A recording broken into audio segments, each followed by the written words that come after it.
The Clockmaker. On a rainy Thursday evening, the sleepy town of Blackridge gathered inside the old Hawthorne mansion. Wealthy clockmaker Horace Bell had invited 8 people for an important announcement. His guests included Amelia Bell, his ambitious niece, Dr. Simon Graves, the family physician, Lydia Marsh, the devoted housekeeper, Harold Pike, Bell's longtime attorney, Owen Carter, Bell's business partner, Reverend Miles Cooper, Professor Julian Mercer, an expert in antique clocks, Victor Dane, Bell's estranged nephew. Halfway through dinner, the lights went out. When they came back, Horace Bell sat motionless, dead. There wasn't a wound, no poison in his wine, no sign of struggle. Every clock in the room had stopped at exactly 8:17. Police Inspector Hale arrived with Ellery Queen. Everyone insisted they had remained in their seats. Everyone had an alibi. And yet someone had murdered Horace Bell in front of 8 witnesses. Ellery ignored the body. Instead, he studied the clocks. 32 antique clocks filled the mansion. Every one had stopped at 8:17, except one, a tiny travel clock hidden inside Horace's study. Curious, even stranger. Horace's pocket watch had stopped at 8:09. The medical examiner estimated death between 8:05 and 8:20. Someone wanted everyone to believe Horace died at 8:17. But had he? The guests revealed uncomfortable secrets. Amelia would inherit millions. Victor desperately owed gambling debts. Dr. Graves had altered Horace's medical records. Harold Pike had recently rewritten Horace's will. Every person had motive, but no opportunity. Then another mystery. Lydia admitted someone had entered the kitchen exactly 15 minutes before dinner. Nothing had been stolen, nothing disturbed, except a single dinner plate had been replaced. Ellery reconstructed the evening. Horace insisted everyone arrive at exactly 7:30. Dinner began at 7:50. Soup, fish, roast duck, dessert never came. Everyone remembered Horace laughing shortly before the lights went out, except Professor Mercer. He remembered Horace saying nothing after the fish course. Why? Ellery examined Horace's chair.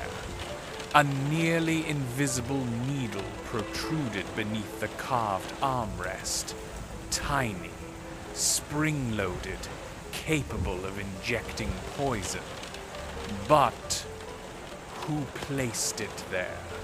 Everyone claimed the chair had never been touched. Then Inspector Hale discovered fingerprints. Only Lydia's. She admitted polishing the chair that afternoon. Nothing more. Still impossible. Then Ellery noticed something odd in the dining room. One chair had tiny scratches on its legs. It had been quietly moved several inches, not enough for anyone to notice. Enough to change where Horace chose to sit.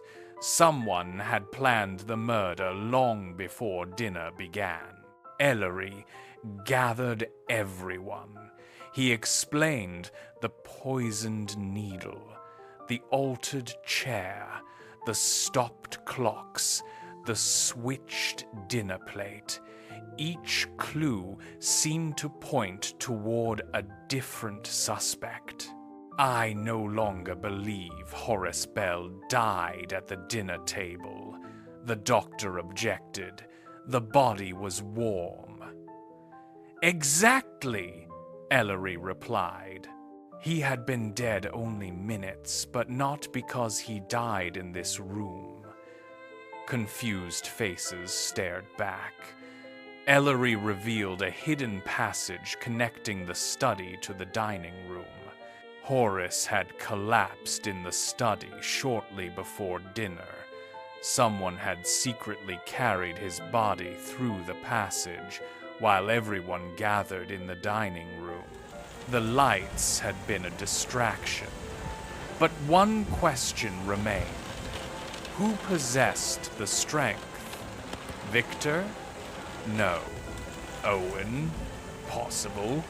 Professor Mercer? Certainly. Yet none of them fit every clue. Then Ellery smiled. The murderer never lifted the body. Everyone looked bewildered. If no one carried him, how did he get there? Ellery answered quietly. He walked. Gasps echoed across the room. Ellery revealed the astonishing truth. Horace Bell had not died before dinner. He had been poisoned hours earlier with a rare toxin that caused delayed paralysis. He entered dinner alive. He laughed. He ate. He spoke. Then, at precisely the chosen moment, his muscles failed. The brief blackout wasn't to hide the murder, it was to hide one simple act.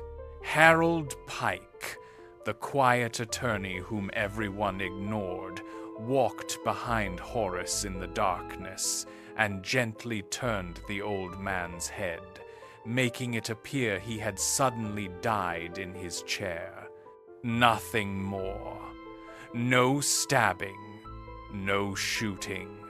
No injection. The poison had already been inside Horace for hours. But who poisoned him? Asked Inspector Hale. That, Ellery said, is the real mystery. Every eye turned to Harold. He calmly removed his glasses. I didn't poison him. Everyone froze. Harold continued. I merely knew he was already dying. Ellery nodded. Exactly. If Harold wasn't the killer, who was?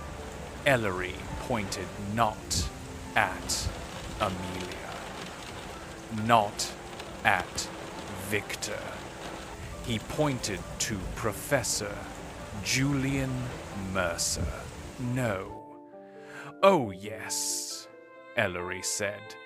You repaired Horace's favorite pocket watch 3 days earlier.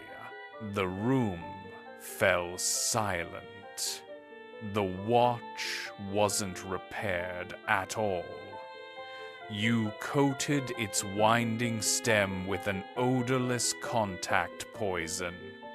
Horace wound that watch every morning at exactly 8 o'clock. The poison entered through a tiny cut on his finger. Its effect was delayed nearly 12 hours. Mercer staggered backward. You can't prove I can. Ellery held up the tiny travel clock. It was the only clock you never touched. Every other clock was stopped at 8:17 to reinforce the false time of death. But you forgot the travel clock hidden in the study. It continued running because you never knew it existed. Mercer's face turned pale. But, Amelia whispered. Why? Professor Mercer laughed bitterly. For 40 years, Horace stole my inventions. Every masterpiece the world credited to Bell was mine.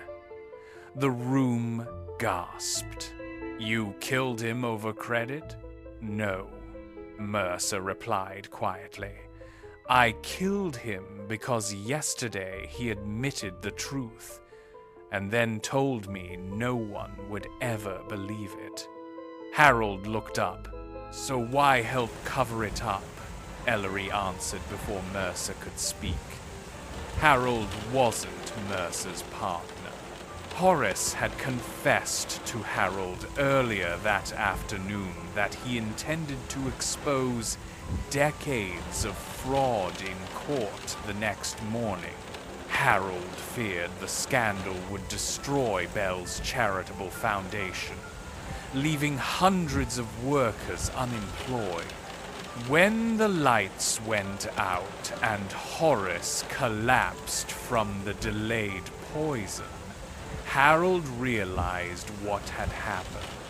In a moment of panic, he staged the death to look instantaneous, believing the truth would never emerge. Inspector Hale stared. So Harold wasn't the killer.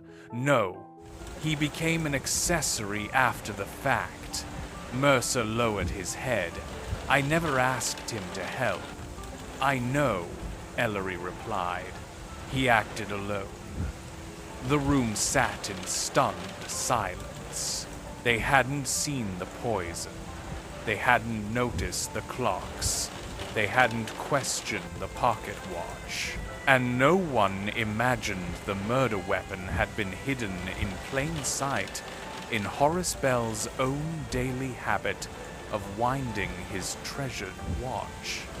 Even Inspector Hale shook his head. I thought I understood every clue. Ellery smiled faintly. That is the pleasure and the danger of a perfect mystery. The truth is always there. It simply refuses to introduce itself.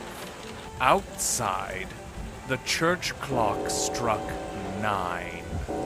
This time, every clock in Blackridge kept perfect time.